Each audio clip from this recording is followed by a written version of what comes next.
Brian Stelter had an interesting day yesterday, and to me it was really interesting because I care way too much about this stuff. But he had Marc Elias on, who was the lead lawyer for the Clinton campaign in 2016. He was a former partner at Perkins Coie, which was the campaign's law firm, and he's sort of named in the indictment that came out. The John Durham's indictment was of another Perkins Coie lawyer named Mark Sussman, but Elias is named in the indictment, and he's clearly kind of a target of this investigation, like at least elliptically he is.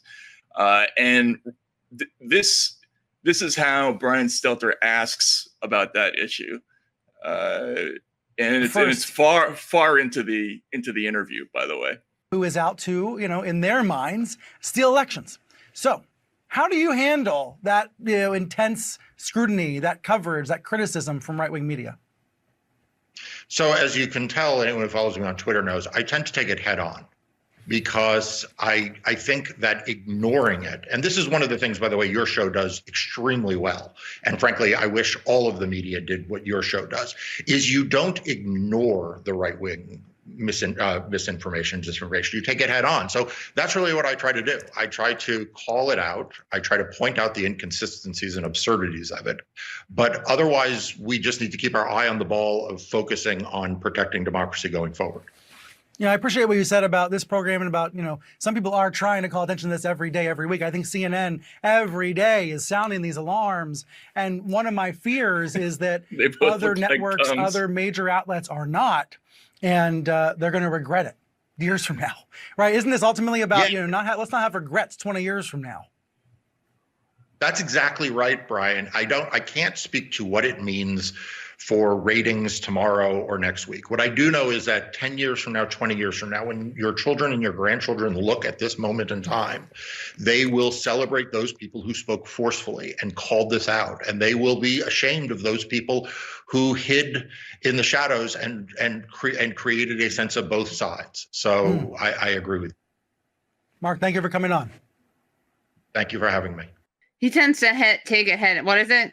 He takes it head on. So basically, we didn't see the entire question, but Stelter goes back and he says, so Molly Hemingway, the conservative writer and reporter, she wrote this book, Rigged, and among other things, it makes the argument that the election, the 2020 election, was rigged, but not in the way that Donald Trump is talking about, but through things like internet censorship and media coverage. I don't know if I don't think I would agree with that necessarily, but she mentions you as somebody who basically rigs elections.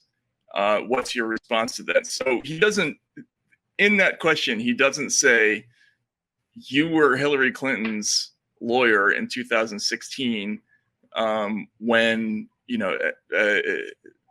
and mentioned in an indictment that came out just a couple of weeks ago in a case that involves basically a fraudulent electioneering. He doesn't mention the specifics, doesn't mention what his title was, his way to ask that question. I'm sure there was an oversight.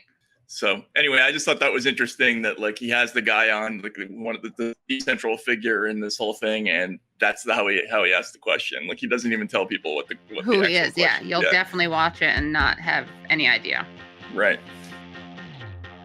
Hello, thank you so much for listening to and watching Useful Idiots. For full episodes and extended interviews, please subscribe at usefulidiots.substack.com. You can subscribe on YouTube at youtube.com/usefulidiots for clips, live streams, and full episodes. Also, subscribe to us wherever you find your podcast. Follow us on Twitter at UsefulIdiotPod and use the hashtag UsefulIdiotsPod.